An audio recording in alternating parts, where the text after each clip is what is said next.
샬롬. 제가 오늘은 어디를 좀 나와 있어서 나레이션으로 하겠습니다. 그리고 하면은 좋은 경치 함께 나누면서 오늘 본문 말씀 보겠습니다. 로마서 두 번째 시간이고요. 하루 말씀 18번째 시간입니다. 여기는 서해안 어느 바닷가입니다. 잠깐 우리 딸이 한번 나가자 그래서 일정을 잡아놨길래 잠깐 나왔습니다.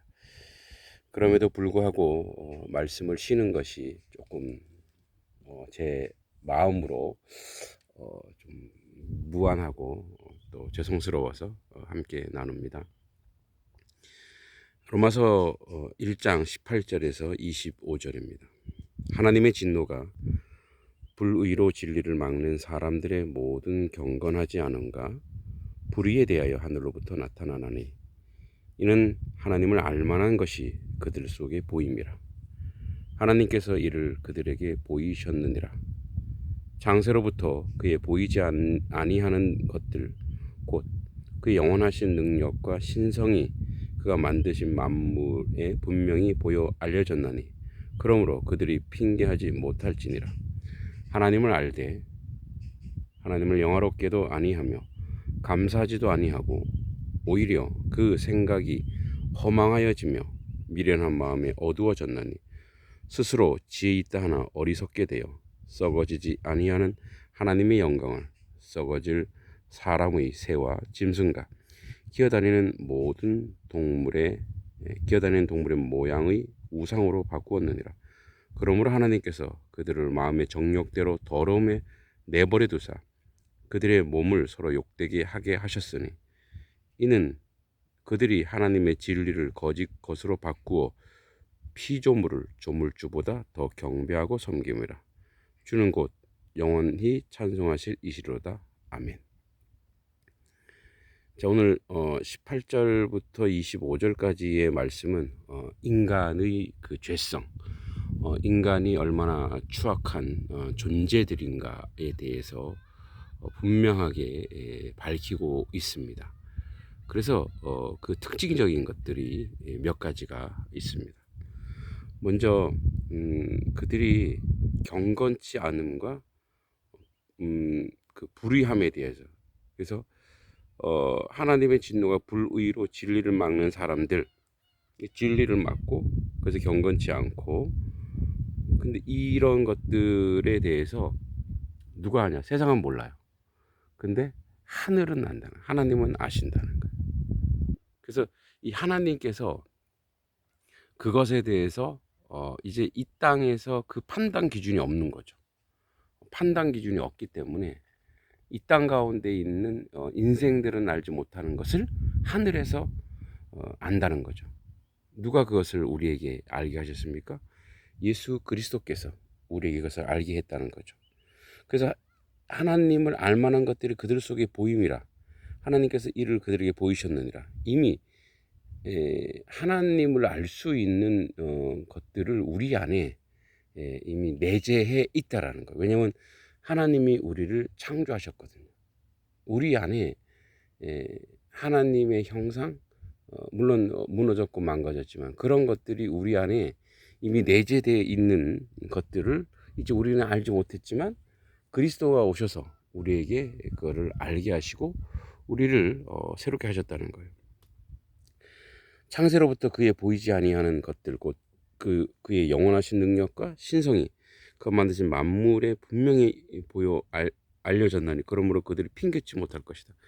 이미 하나님의 하나님 되심이 우리가 지금 이렇게 바닷가를 보듯이 이 자연을 보듯이 그리고 이 나무와 이 하늘을 보듯이 다 이미 이 하나님을 찬송하고 하나님의 창조물인 것을 그 속에 이미 분명하게 보여져 알게 했다는 거예요.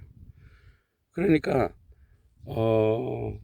이미 우리 속이나 이 만물 속에 창조주 하나님의 그 하나님을 찬양할 수밖에 없는 그런 모든 것들이 내재되어 있음에도 불구하고 인생은 그렇게 살지 못했다라는 거예요. 그래서 그들이 하나님을 알면서도 하나님을 영화롭게도 감사하게 하지도 않고 오히려 그 생각이 허망하여지고 그 미련한 마음이 어두워져서 어리석고 그리고 우상을 숭배하고 그리고 하나님이 그걸 그대로 버려두었다는 거죠. 그래서 하나님이 진리를 거짓 것으로 받고 피조물을 조물주보다 더 경배하는, 그 전체적인 맥락으로 봤을 때 이런 거예요. 하나님을 섬겨야 될 그 어떤 영적 욕구를 우상숭배로 바꿔버렸다는 거예요. 그리고 그거를 방임했다라는 거죠. 하나님께서 그대로 버려두면 그들은 그대로 무너진다는 거예요. 그럼 물론 이제 결국 뒤에 나옵니다만 하나님은 인생들을 그대로 버려두지 않죠. 그 인생들에 대해 긍휼히 여기시고 하나님께서 놀라운 은총과 은혜로 함께 하심을 우리가 믿기에 그 은혜 가운데 우리가 서 있는 거죠. 그래서 오늘 본문 말씀은 우리의 실존을 그대로 적나라하게 보여주는 겁니다. 다시 얘기하자면 우리는 저 아름다운 자연을 아름답게 내버려 두지 아니하는, 오늘날 모든 전염병은 인생이 창조주 하나님의 자연을 훼손하고 그러니까 이제 이게 그 코로나가 박쥐로부터 왔다고 하잖아요. 그러니까 인생들이 박쥐와 이렇게 접점이 없어요. 그런데 인생들이 개발한다고 자연을 해소하고 박쥐 사는 서식처까지 가게 되니까 그게 동물에 의해서 그리고 인생에 의해서 전염되는 거죠. 그러니까 하나님이 만들어 놓은 자연을, 창조 세계의 자연을 하나님의 방법대로 그대로 두지 아니하고 그거를 그저 지속적으로 인생의 욕구를 채우기 위해서 또는 인간들이 가지고 있는 그 삶의 어떤 그 편리함을 위해서 그렇게 하기 위해서 무너뜨렸다는 거예요. 그래서 어떻게 해요? 거기서 오는 전염병들로 인생은 무너져 가고 있고 지금도 죽어가고 있는 현실이고, 이렇게 불편한 삶을 우리가 살아내야 된다는 거죠. 이 꽃들도 보면은 얼마나 아름답습니까? 창조 그대로 귀하고 아름다워요. 근데 이거를 훼손하거나 파괴하거나 무너뜨리는 것이 누구예요? 인생들이라는 거예요. 그래서 오늘날 사실은 이 서양의 그 뭐랄까요, 그 자본주의 사회로 잠식되어 있는 인간 중심, 휴머니즘, 이것이 얼마나 큰 우상인가. 그러니까 인간 중심이 정말 인간을 사랑하고 인간을 하나님의 말씀대로 세워가는 게 아니라 또 다른 세계를 정복하기 위한 것으로, 그렇게 해서 어떻게 해요? 인종주의, 차별주의. 그러니까 이러한 것들로 편만해 있는데, 그래서 여러분 그대로 그들은 무너지고 있고 죽어가고 있다는 거예요. 사람이 사람을 인정하고 이해하고 한다지만 얼마나 잔혹합니까? 얼마나 사람이 사람을 죽여 도구화시키고.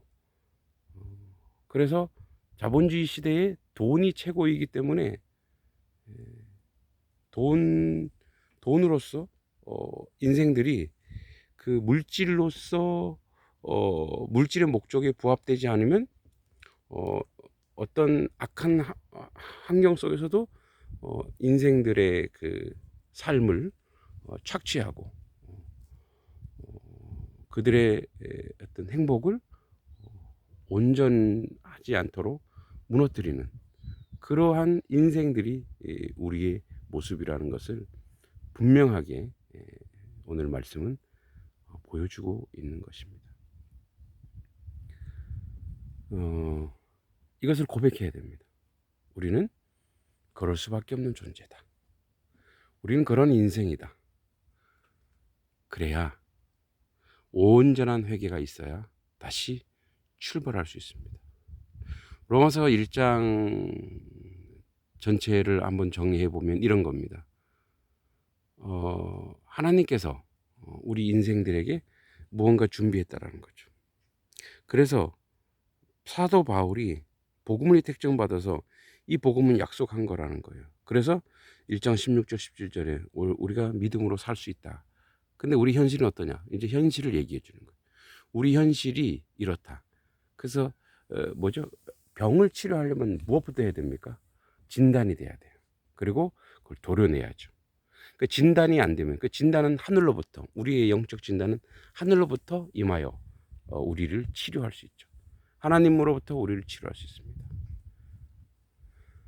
하나님께서 우리 인생들을 불쌍히 여기시고 우리를 거룩한 하나님 백성으로 삼으실 때까지 우리가 우리를 고백하고 정직하게 주님 앞에 나올 때 주님이 우리를 온전히 세워주실 줄 믿습니다.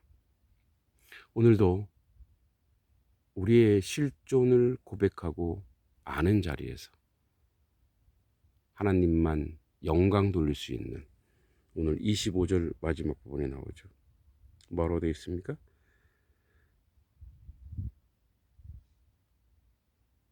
영원히 찬송할 이시로다. 우리 주는 영원히 찬송할 이시다. 우리에게서 찬송이 드러나는 그런 자리로 나아가길 간절히 소원하고 기도합니다. 주님 감사합니다. 이 아름다운 자연은 그대로 하나님을 뽐내고 하나님의 아름다움을 찬양하는데 우리 인생들은 그저 우상숭배와 물욕과 욕심과 이 추악한 천민자본으로 인해 사람을 도구화하고 무너뜨리고 살인하고 죽이고 방탕에 방임되었습니다. 우리를 불쌍히 여겨주시고 우리를 이대로 놔두지 마시고 우리를 거룩하고 아름다운 하나님 백성으로 삼게 하여 주시옵소서. 예수님의 이름으로 간절히 기도합니다. 아멘.